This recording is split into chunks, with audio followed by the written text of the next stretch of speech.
Well, so I have the Member of Parliament for Okankwe North in the studio. Fuseni Isa is his name. Good morning to you. Yeah, good morning, Roland. Okay. And then I have Member of Parliament for Tamale North, Al-Hassan Suhini, also here. Good morning to you. How was your weekend? Good morning, Roland. That was terrific. I hope you had a great one too. Yeah, it was okay. Lots of funerals and weddings and stuff around. So you have to just make sure that you balance all of it. You do many of them than we do. So as an MP, you always have to do that. Right. But we'll see how it goes for many other things. And I first would want to comment, or let us have some comment on, your party. Subsequently, there was a meeting following the concerns that were raised by some of the individuals who were contesting the Flagbearership race. They had a meeting, was it with the Council of Elders as well as the party, National Executive Committee reps, and of course, we got to know that apparently representatives or even the former president, John Dramani Mahama, who is also a key contestant in this, was not represented.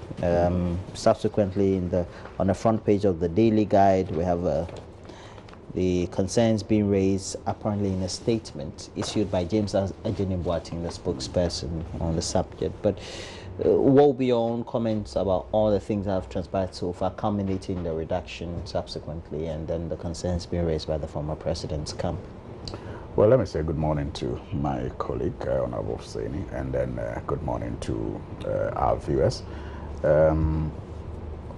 To be honest, I've not seen the statement that was issued by James Ajeni-Boateng yet, but what I know is that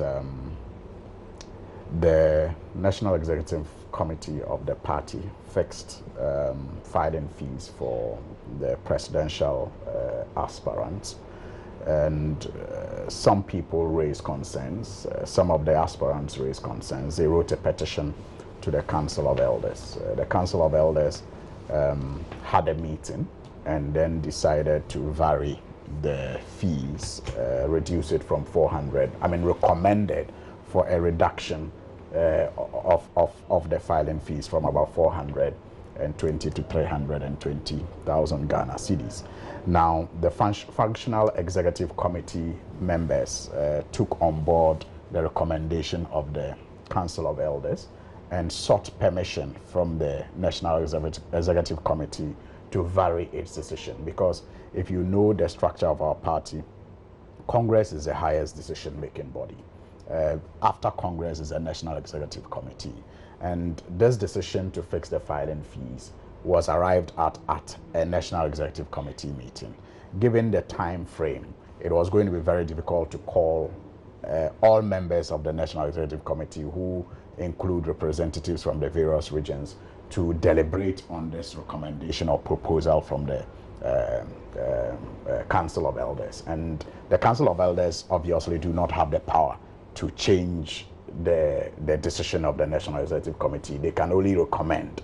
And so when it was recommended, the Functional Executive took leave from the National Executive Committee and made those adjustments to the fees and the closing date. But I have heard people talk about the fact that the NDC is a socialist party and the fees does not, sit well with our tradition. And I beg to disagree.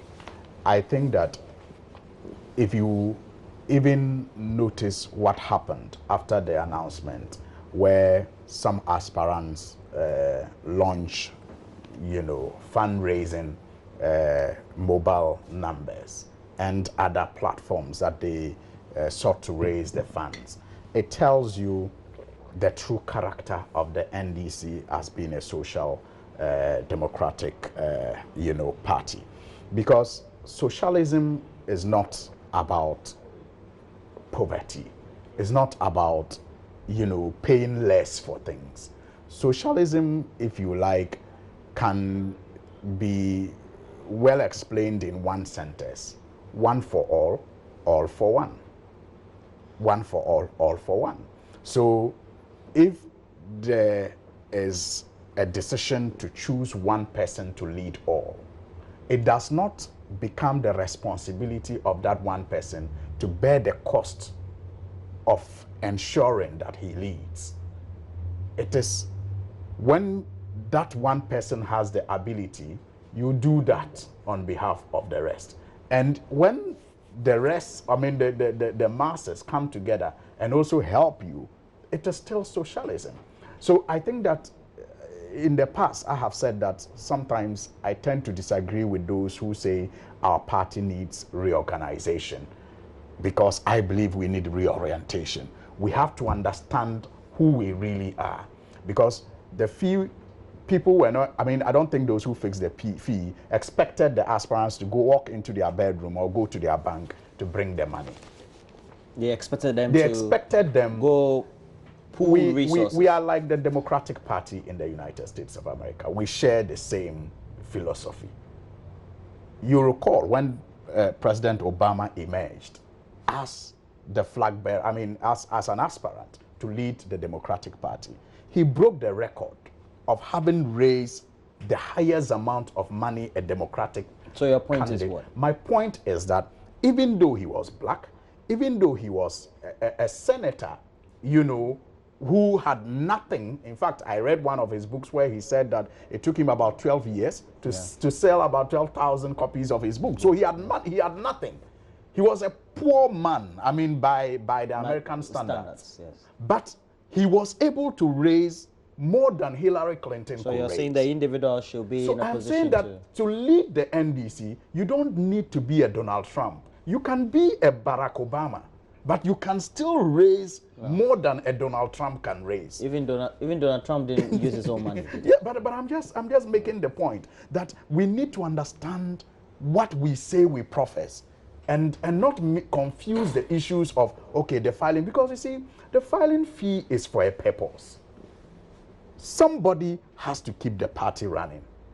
And if you are going to organize a congress, for example, where a flag bearer will be chosen, the bus driver who will transport your delegates to a point where they will cast their votes will not charge you the so-called socialist fees. That's even then. Because we don't have even that. 320,000 is no mean figure. You're an MP. But You're an MP. You spent a lot of, and you even spend more to go through an electoral cycle. The point I'm making is that it is true that 320,000 is a big amount. It seems prohibitive, but if you have the will, and if you have a message that can attract people, like President, in the case of former President Mahama, within about 24 hours, people volunteered. And people like the people didn't. Yes, you know like that me. he's a former president. And no, because we you're believe, close to him, aren't you? So definitely you donate. Roland, it's a normal. Let's not belittle this. Human thinking. What about the folks who queued in his office to pay? My constituency has actually launched, in fact, without even consulting me, they have launched, the Yibima kind of collection. And these are people who you may not even have any, relationship, but they believe that he is the man that can save this country from the deception and the corruption and the wickedness of the NPP. They believe that he is the one, and that is why they are making these donations. And that is the sort of candidate you need, a candidate that people will be willing to go the extra mile for. You're not saying that the other candidates are raising concerns because they cannot pool the resources. Is that what you're saying? I am saying that just like Barack Obama did, you need a candidate who will mobilize not only financial resources, but human resources, so that people will be willing to work for him and the party. All right. Point so that we can approve this wicked government. So we have on the front page of the Daily Guide. Oh, can I have my take? Yeah, you have your take. You are next. So we have on the front page of the Daily Guide, it says Mahama mad at NDC, and it's all because all the 8 apparently were invited, and then to that meeting that took place on Friday. Oh. And Mahama and his camp were not represented. Interesting time. And so, but the story says, the headline says, for not attacking Akufo-Addo. so it says the campaign team of ex-President Mahama is whining over the inability of the NDC to direct its arsenal at the ruling party. And it says that the NDC has in recent times exercised. And it says at a meeting between the 8 aspirants, it was agreed that the presidential election should be postponed to January 28th, the picking of the form subsequently. And they had raised a number of concerns. But going forward, they had indicated that, well, James Ajani Mboatin's own concerns had been that, I think it will be a concern of the Mahama team as well, that for somebody who was integral in the whole process as well, being one of the contenders, he should also have been invited to that meeting to make some discussions known. The focus of the others is to make sure that they make the argument or advocate for the figure again to be beat down. For somebody who has gone through the electoral cycle, you're an MP, you're very integral in the whole process of political party activity. 320,000 you think is a fair amount in the first place for constant advocacy for it to be reduced by the others? Good morning again, Roland. Because purely the JM team doesn't seem perturbed. And a big good morning to my constituents in Okanekwe North. As to whether 320,000 cities, it's a big amount, it's enough. I think that it's for the NDC to say. But these are very interesting times, very, very interesting times. And in decisions like this, you look at what transpired in the past. The NDC itself is telling us today that they need to fund the activities or the Congress that's going to lead to the selection of the flag bearer. It's not the first time the NDC is having such a contest or such a Congress, I should say, slated for, I think, late January, right? It's not the first time. Last time they had this, a similar contest was, I think, in 2012, thereabout, where they had only one candidate, and it was a matter of yes or no. In that instance, there were no other people lined up to be taxed or to be surcharged for the organization of the Congress, but the party was able to go through the process. So if the NDC comes out today to tell us that they are charging such, for what I will term, exorbitant fees just because they need to fund the Congress, I think that it's a bit of some deception there. That's how I'm going to term it. 320,000 from 420,000 cities. Sometimes some of those things, you also think that it's some internal issues with the NDC, so we don't want to mention too many times. But the NDC itself, in the run-up to its Congress, he has bigger issues to deal with. NDC has bigger issues to deal with than just the filing fees. They are getting into a Congress where the elected national executives have all taken stance already. If I were a contender, in these elections, I did be worried. And the other contenders beside former President John Mahama have raised these issues. The chairman is on record to have said that he supports the former president, the general secretary is on record, the organizer is on record, virtually all the members of the national executive. I think it's a bigger issue for the NDC to deal with rather than thinking of 420 or 320. Already, what are we seeing? People who put out their names to be nominated or to contest, they're already falling on the side. Given one reason or the other, I just can't fathom. It's not unusual for contests, right? It is at this rate and at this time, it is very unusual. Come on, think of it. There have been congresses in this country since think of it. Today you hear Eliplem is dropping out, you hear Kujibunsu is dropping out, all over the place. Is it lack of fans? What's happening to the NDC? Is it because the referees, those who are supposed to supervise this process, Is it because their stance are already known to the public? You are saying they are compromised? Of course, because they are all on record. To have said this, if I were going to contest, I did be worried.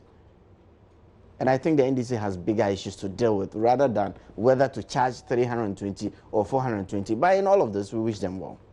In all of this, as from the New Patriotic Party, we can only wish them well because we need a second force in Ghana to ensure that we in government are actually kept on our toes, and that is the role of an effective opposition. That I think that the NDC is doing well, and so far as they're doing that, and they're going to do that for the next 30, 40 years, I think I'm all right with it. I just pray that they find a common ground within the contestants and the leadership of the party, so we have a peaceful Congress for them. Whoever they bring, I don't think that it is for us to even worry because we know that it's a foregone conclusion. You didn't for us come experience the tremors over the weekend, did you? Oh, surprisingly, I did. At your home? I did in my home. In fact, I was in bed when my wife came in and said, I just brushed it off. But later on, when I started recollecting what actually happened. You thought you were dreaming when the thing was shaking? Oh, I thought maybe it was some wind or some bed on the roof or something. I didn't really think that it was going to be. Asleep then? I wasn't sleeping. I was just lying in bed. I was actually reading when this thing happened. It's all right. We're not discussing for me, it was that. Just, this is what we're discussing. We're talking about the issues and the discussion surrounding the adoption of drones to deliver blood and other emergency medical supplies, because we've had some responses on Newsfile by the Director General of the Ghana Health Service, Dr. Insia Sari, used to be with the Komfo-Anokye Teaching Hospital. But let's get an insight from Dr. Insia Sari, because we've had a rebuttal from Imani Africa. Imani had a well-researched position on the subject. They gave an opinion, and it looks to have been rebutted or disputed by the Director General of the Ghana Health Service. Let's take a watch. When we get that insights, we'll bring it to you. But this is what Imani Ghana said. And Imani Ghana says, Dr. Insia Sari is very confused. This one was posted by Franklin Kojo, but it's also on their website as well. It says, Dr. Insia Sari disputed our claim that over the last 2 years, Rwanda's delivery rate has averaged about 6 per day. Ziplin's own PR is amply clear about these figures, and they have posted a link for you to also take a look at. And the company's 5,000 delivery flights over the timeline of service in Rwanda at the time of the story works out to 6.7 deliveries per day on average. Clearly, the gentleman did not do serious research when he went to Rwanda. 2, having listened to his description of the upcoming rollout of the first distribution center at Suhum to cover a 160-kilometer diameter, Imani says they're quite alarmed.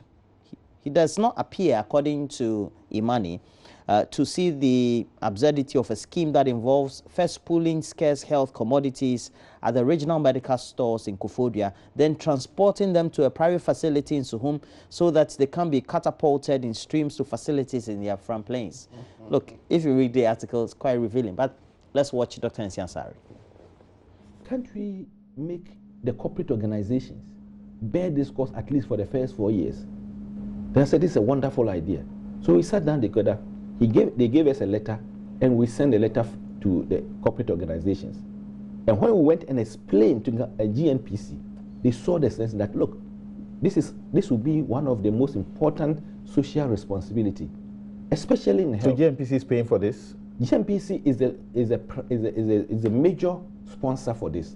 They've agreed to give. We signed a contract with them to give us $1 million as a social responsibility towards the good people of this country for the next 5 years. We have approached all the oil companies. When I went to one of the oil companies to explain what the rationale behind this. You have only $1 million available to you, a promise of $1 million. No, I'm coming. You're looking at 12 million, 12.5 million. This is not $1 million for the whole 4 years. They are giving us $5 million. Okay. We have approached all the telcos. We have approached all the oil drilling companies. When we went to one of them, I'll tell you a story. He said, I should show him, we have a graph of some of the distribution centers, and he realized that they are operating in Western region.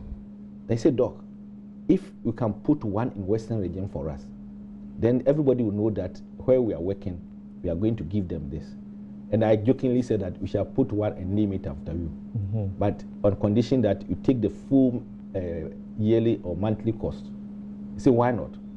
That this he thinks will be the thing that we can use it, and then they will see that what they are doing. So this is what we are doing. Very simple. But Imani Ghana is not bemused at all. They continue that here are some examples. That the GIZ program, as in Tanzania mentioned earlier, right here in Ghana, the Dutch government and UFPA rolled out a reproductive commodities delivery program by drones. That has failed to scale because government refuses to fund it. Clearly, no per diem opportunities for Ghana Health Service bureaucrats to travel out. And you can read more as they give the links also. Now, in a landscape analysis led by Dr. Nsiasare, according to the statement, he could not surface all these many initiatives to learn lessons and understand the importance of careful piloting.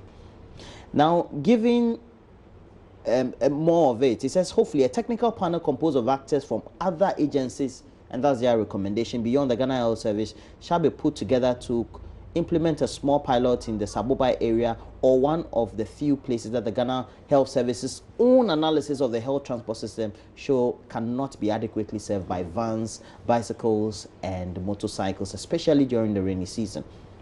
That is when, perhaps, according to Imani, the drones initiative could also be done. But as far as we have roads and others, why not? If you take a look at how cost effective it will be to transport by just road.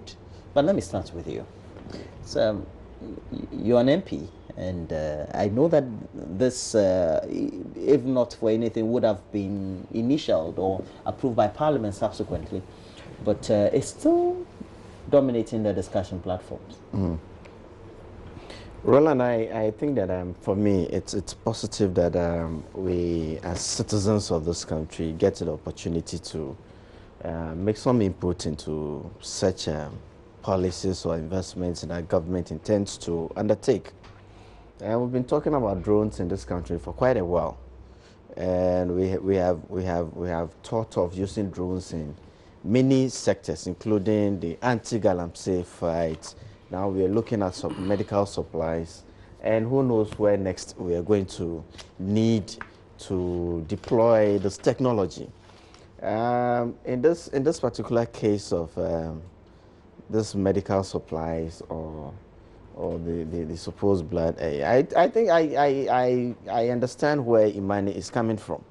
Imani is calling for, let's do some sort of pilot, and I can agree that this is taken up in Rwanda. We've gone to understudy them and all that, but we have unique circumstances. Is Rwanda as open as us? Are we more open than they are? You mentioned the case of roads, bicycles, and yes, we have all of this, but we still have the teething effect of making sure that some of the supplies get to where they are actually needed when they are actually needed. In this day and age, we hear of women getting into labor and dying. In this day and age, with all the technology at our disposal, what is against us using or deploying this technology to fight some of the challenges that we still are crippled for? What Imani is asking for a pilot, I don't think it's out of order. I think the Ghana Health Service should also bring itself to some of these things. Let's pilot this thing. Let's see how this thing is going to go, and then we can subsequently do this investment. About them going to corporate institutions to raise the needed funding, I think it's also the right thing to do. If GNPC used to sponsor the Black Stars, GNPC itself has a foundation that invests into some of the social interventions. Why not? Let's do that over 4 years and see how it goes. Subsequently, if it works and we are able to assess its effects on delivery of health services across the country, why not? Let's go ahead. I mean, I think Imani is making valid points. We should listen to them. We should allow some of those interventions to affect government policy so that we have a better policy to roll out and we don't go being hunting or fishing when we are not too sure of what we are getting into. $12 million over the 4-year period. Now, subsequently, if we have a commitment by GMPC to be able to fund this across board, then why don't we comprehensively, knowing that we have roads, we also need stock centers, centers where we have to keep the blood. We put them together, refrigerate them adequately. We have the proper refrigerating system for them. Call more for the supplies to be in stock, because usually the argument I've heard out there is that the blood bank usually does not have enough blood even in stock, and the other medical supplies from the general medical stores, so to speak. Why don't you decentralize the medical stores so you have them at vantage points? Then you can easily transport. It makes it easier. Then you make minimal use of drones only in emergencies, so that you don't have to be paying. How much are we paying? Is it 84,000 per delivery? It depends. It depends on the level of delivery that they do, and the fees are staggered. And I'm told that once we have signed and they've decided to do a certain delivery, whether the delivery is done or not, we have to pay them. That's not what I hear. They are going to be paid according to the level of deliveries that they do. Yes, that's in case they have agreed, we are supposed to do this delivery, but it's not done just because blood is not available, or a certain medical equipment or medical supply is not available. But it's been agreed that this delivery has to be done. It's not being done because of the absence of the stock. We are just talking about blood, as if blood is the only supplies that they are going to. No, I've not said blood. Right. I said blood and other medical supplies. And already our medical stores, it's not only operating from Tema. They have regional depots, but we are still faced with the challenge of getting. So let's use $12 million to decentralize them. We supply them. We are not just decentralizing them. We are also building up depots, blood depots. And remember, from what I'm hearing, I hear blood has a lifespan of about 42 days or something, and whether or not it's used, it goes bad. Well, however it's so why don't we build a facility stock? So we are building facilities, but the facilities themselves, we need to move this blood from these facilities to where they are needed and when they are needed. They are too, the place and the timing. It's very for me, I think that we should actually explore this. But before we get in, let's listen to all dissenting and do a piloting and get ourselves out of there. So Hine. Well, a small residual matter on the fairness or bias of the people who are involved in the organization of the NDC Congress. I just think that my brother should look within his party, the immediate past, and then he will be correctly guided. How regional chairmen and MPs and all manner of people, you know, masked up to support the candidature. Yeah, they came to the general call. Went to cover it. I didn't want to say it because he's there. They'll say I'm speaking for him. So once he's raised, the candidature of Nana Akufo-Addo, who eventually is the president today, and I mean the intimidation was so palpable that Mr. Alan Chiramanting at a point couldn't take it any longer and had to resign and had to do what? To resign from the party and persuaded to come back, you know. So did he resign from the party? Oh, he did. Did you ever see a letter to that effect? Let's not go. No, there. I don't. But now let's look at this very shameful, you know. Oh, I thought it's a good initiative. Technology embarrassing. So here, technology is good. Scandal. In your time, you had suggested the use of drones in other. That I know. Other aspects, my colleague and many other well-meaning members of the NPP are very uncomfortable with. And for me, you are not speaking for us, Alaji. No, and for me, it is even more embarrassing because of the man who is promoting this as usual. I think he is getting himself involved in too many scandalous acts that will eventually destroy him. Who? The vice president, Dr. Mahmoud Bawumia.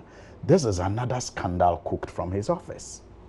I mean, you know about the GPS, you know about the Sino-Hydro, where even if you go to the ministry, some of the agencies under the Ministry of Roads don't know jack about this deal, but I understand there's a setup in the vice president office. You know the problems that many people in government are battling with as far as NAPCO and how aligning the budget.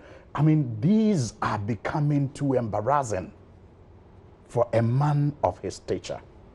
look, you talk about how much it's going to cost us, and the first, communication that was put out was that the nation was not going to pay anything, and that it was going to be funded by donors and sponsorship and all that.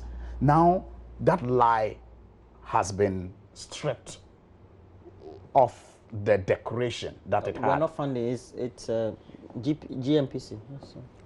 Why? GMPC's money is from Nigeria.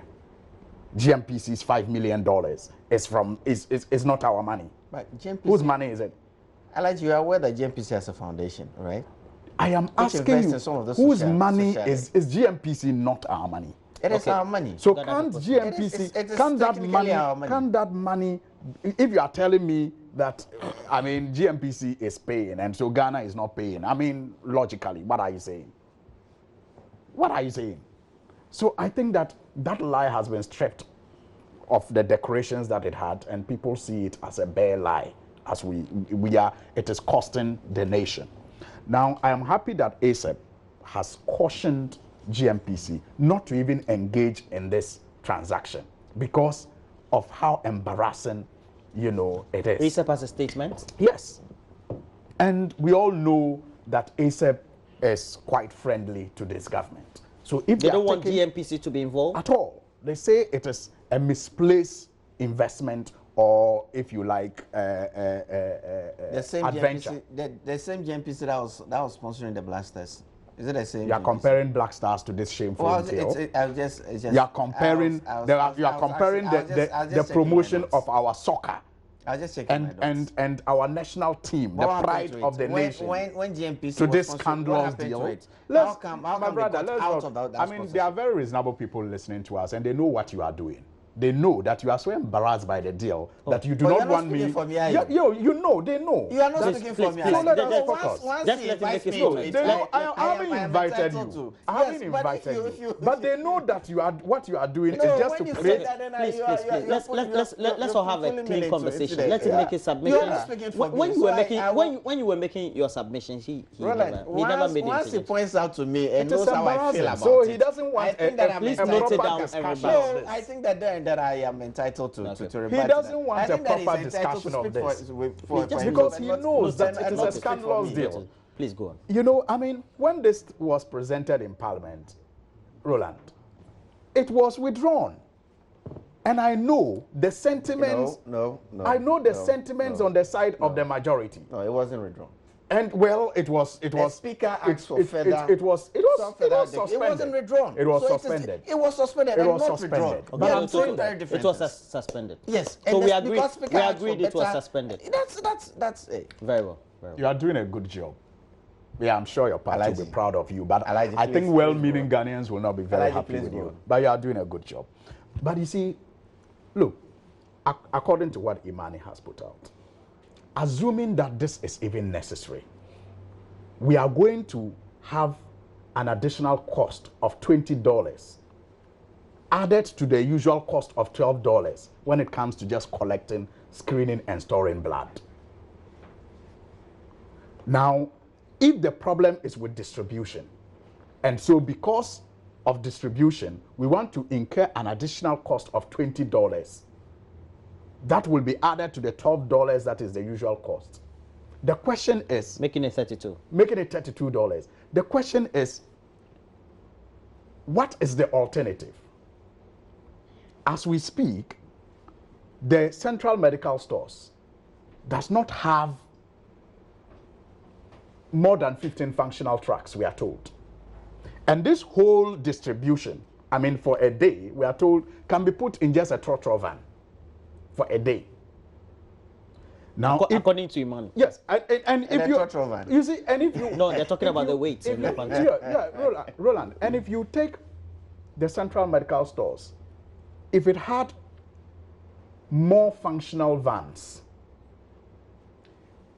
you would have had a situation if they had the medical supplies, because in many cases they don't even have the medicine. That is not the concern of this government. To keep it in stock. To keep it in stock. In many cases they don't even have. But I'm saying even if they had, and they had more vans, I'm talking about the alternative. They would have transported the medical supplies or the blood in weight to the regions. Now these so that when you need it in emergency. Exactly. Now these centers are going to be set up in these regions. I don't know if they are going to, perhaps if they are, for example, if they are set up around the northern region. And the medical store in northern region does not have a supply because the bus is broken down from Accra. Will the drone fly from Tamale to Accra, the medical, and back to Tamale?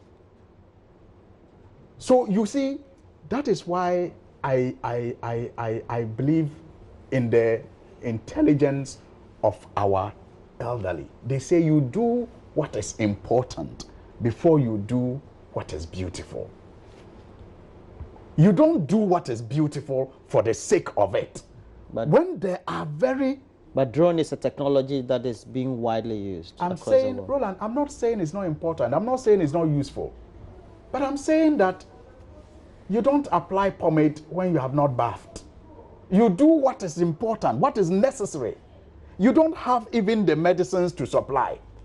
The central medical stores is always short of medical supplies. You don't even have the infrastructure. Yeah, but it's almost always out. That's what I'm saying. Yeah. Of supply of critical medicines. You have been covering the news. In fact, especially after it got bent, we have not been able to bring our stock up to date. Rabies. You are not concerned about that. You don't have the infrastructure to transport even those that are available from the central medical stores to the hinterlands. You are not concerned about that. You are talking about blood transfusion. Is it every medical officer who is qualified to transfuse blood? Is it every medical officer who can determine that you need to be given blood and recommend the blood you should be given, and then also do the transfusion? Is it every medical officer? Do we even have the qualified medical officers in these health centers we are talking about? Doctors and nurses are demonstrating every now and then that they want to be employed. You have medical facilities that are manned by non-professionals. You don't care about that. And you are just going to throw $12 million at a deal that will lead to no impact at all. And Roland, I am very sad that the Ghana Health Service is allowing its CEO to put it in the line of fire. I think the Ghana Health Service should not be, doing what it is doing. Why? In the case of this deal. It's the parent body that's supposed to be advocating for the implementation of some of these strategies. Okay. Can you imagine the Ghana Education Service? Can you imagine the Ghana Education Service joining the debate for free education at the secondary level? What will you see that to be? I'm saying that, look. As an individual, you are not against the deployment of the technology, is it? You see, but you are saying that the expedient should be done before. Exactly. I'm saying that it is technology that can be used. For example, in some areas, and that's why I agree with Imani. For example, when they talk about the waterlogged, what do we call it, overseas areas. There are some areas where, it's going to take a very long time to get the necessary bridges and to get the necessary road infrastructure. Those are key areas that perhaps you can pilot it in some of these areas. That is after doing what is expedient. That is making sure that you have the medical supplies, you have the right, storage facilities, you have the right transportation that is traditional and grounded. So you then do these things as a supplement. But you don't ignore all of these, very demanding issues. But this deal will be approved by Parliament. It will be. I hope it's not. If you relate to us making these essential supplies available in the right places at the right time, I am all for it. And you see, why can't we make it available? That we have to wait for drones. But it's not a case on emergencies. It's not a case of without. If we're committed to drones, we should be committed to making sure we have it in stock. The world itself is moving on. Okay. The world is moving on. As deploying technology, it's nothing out of there. Look, my brother here did not refute the fact that the technology in itself was bad. No. He agrees that we should deploy technology in certain areas. So if we think that it's more efficient it's going to be able to make available this essential supplies to the essential places at the essential times, I am all for it. And to talk of the Ghana Health Service not allowing itself to get into, I mean, they implement policy. And so when they see reason of a particular policy and it's being bastardized like our colleagues on the other side are doing, I think that it behoves on them to come out and also be heard on some of these issues. Look, the Vice President's office, it's been the most active Vice President's office since 1992. Project after project, it's coming through that office. Is it by mistake? It's because of the personality in the office. And which of his projects?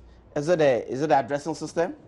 Is it the national ID card system? Is it Sino-Hydro? Is it NAPCO? These are all interventions to help formalize our system. Put all of them together, and the net effect is what we are going to get in 2019. We are going to get a more formalized system. We are going to get a system that will actually get the needed revenue to do the needed things that we need in this Ghana card will be finished by 2019. Oh, by 2019 we should go around the whole country. People should, I mean, every Ghanaian should be able to access the card in 2019. And so we'll get to know where Roland is, what economic activities Roland is involved in. Get to know how much Roland is contributing to the national cake. Get to know the services. But already we're taking data for teens, so that's double work, right? Why don't we wait for Ghana card so that we don't have to expend on things? We use Ghana card data for giving people things. It is a one-stop database that will encompass. So let's wait for Ghana card instead of doing we don't have the time to wait. We don't have the time to wait. So we're collecting data here whilst we are waiting for the main database. Yes, we are a country in a hurry. So but ultimately, we'll have no choice than to approve it in Parliament. Usually that's the trend, right? Well, the minority will have its say, and the majority will have its way, and especially because of the kind of majority that we have in the 7th Parliament. Don't be saying things like that. I mean, statements like this are very. Don't say the kind of. I mean, don't impugn any. You know, per our own rules, you don't have to impugn any bad motive on what we do. I think that you're impugning bad motive. I said the kind of majority we have, where they have the absolute numbers. You are impugning bad motive and pay our own rules. This is very unacceptable. This is the biggest number of majority of MPs that we have ever had. And how is that impugning? I'm shocked at you. No, honorable. No, wait. You know what I said the kind of majority we have, where they have the absolute numbers. How is that impugning? Roland, is that what he means? Exactly, that's what I was saying. When you it's fine. Fair enough. I mean, I don't get you. You're being overly defensive and too sensitive. Because I'm saying, I don't get it. Because of the gap. Yes.